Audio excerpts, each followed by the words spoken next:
People, have a look there on screen. This is before we get into this topic that we'll be talking about in this video. I last night went on a live, we did a podcast with Ringside Fracas. It was fantastic. I really enjoyed it. I'm going to leave a link to their channel in the description. You can go and watch it. What we did was we did a kind of review of the year. We did Knockout of the Year, Prospect of the Year, Breakout of the Year, Fighter of the Year, Upset of the Year, everything. A little bit of a boxing award show for the year 2024, and we did a little bit of a preview of 2025. We graded 2024. I thoroughly enjoyed it. I recommend you go over and give it a watch. You will definitely enjoy it, and go and give their channel a look. It's absolutely fantastic. Hopefully more growth for all of us, not just myself, Ringside Fracas, for all of us in this coming year.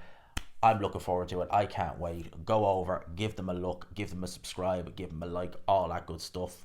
Let's get into this video. So do you guys remember when we had the press conference for the Beterbiev Bivol show? I can't remember when that was. I think it might have even been before. It probably was before Joshua versus Dubois.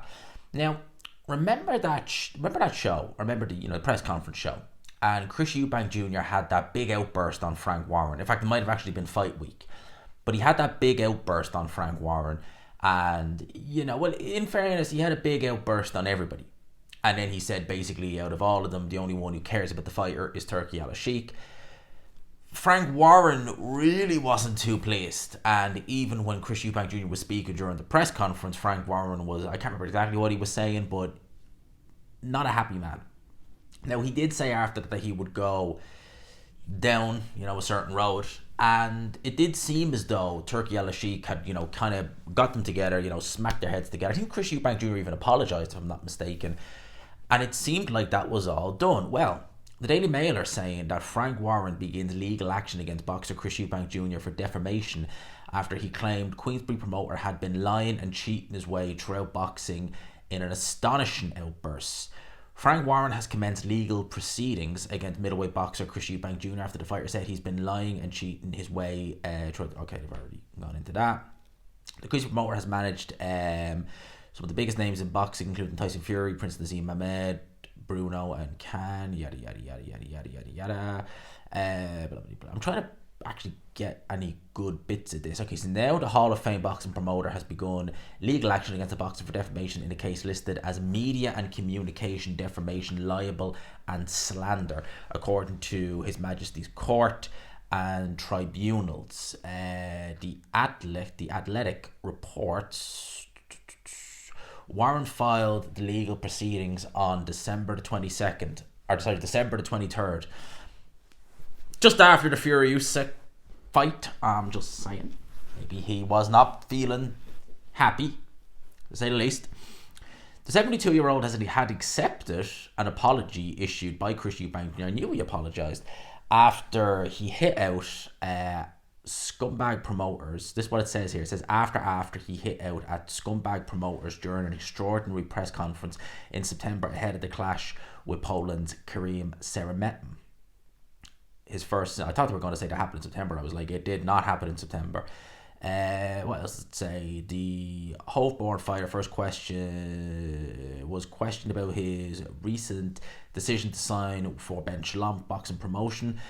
Eubank said, why boxer? Because every other promoter on here is scum. He said, we've got Frank Warren behind me. He's been lying and cheating his way through boxing for the last couple of decades. Warren sued me for a couple of 100,000 a few years ago, so obviously I'd never go with him again. Scum. Kella Sauerland kept me in a terrible contract for several years. Scum. Eddie Hearn and Frank Smith tried everything with the Conor Benn fight in 2022 after Benn tested positive for performance-enhancing substance, so yeah, scum. The only person who isn't is Turki Al-Sheikh.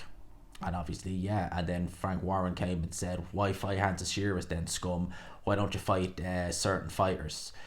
So that's pretty much, yeah, it's stuff we kind of already know. The bottom line is very simple. He was sued by me for legal breach of a contract, and I was successful in suing him, and he paid substantial damages. Warren said in the TalkSport interview. So that's just basically what we already know. Essentially, that's what we already know. So we thought nothing more was going to come from that, and now apparently we do. Apparently there will be. So Frank Warren, it's fair to say, quite a litigious person, Frank Warren. We know that. And,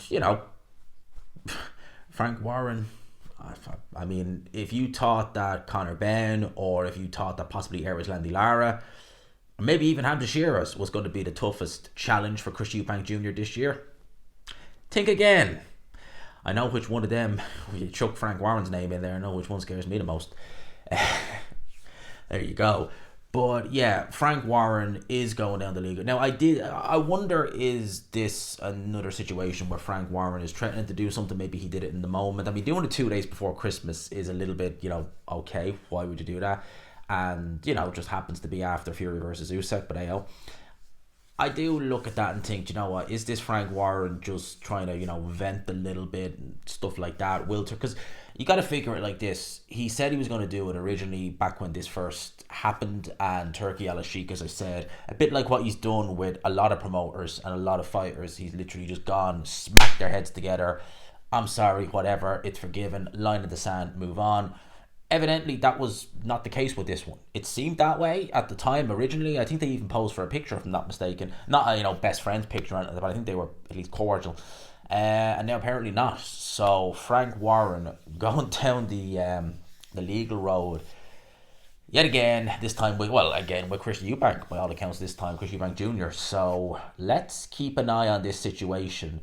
Frank Warren is now going down the legal road with Chris Eubank Jr. for defamation. So, I mean, I just did a lot of people, when Chris Eubank Jr. did do that and did, call out the promoters, a lot of people were saying, fair play. At the end of the day, you do have to kind of, it shouldn't be the case, but for the most part anyway, but, you got to ruffle feathers. And that's what's going to happen, unfortunately. A lot of what he said you can't really argue with. I mean, Kellis Sauerland, he did nothing for Chris Eubank Jr. really. The Eddie Hearn situation, I mean, I still can't quite get over that to this day. That they wanted to still have that fight go ahead with Ben failing 2 PED tests. And yeah, Frank Warren, we won't go too into that. But yeah, Frank Warren looking to go down and proceeding with Chris Eubank Jr. go down the legal road. I'm not going to go long in depth into this one. Let me know your thoughts in the comments section below. Hope you enjoyed the video, people. Smash the like button if you could. Hit subscribe, of course, as always, if you haven't already. And for now, I'll leave it there. Peace.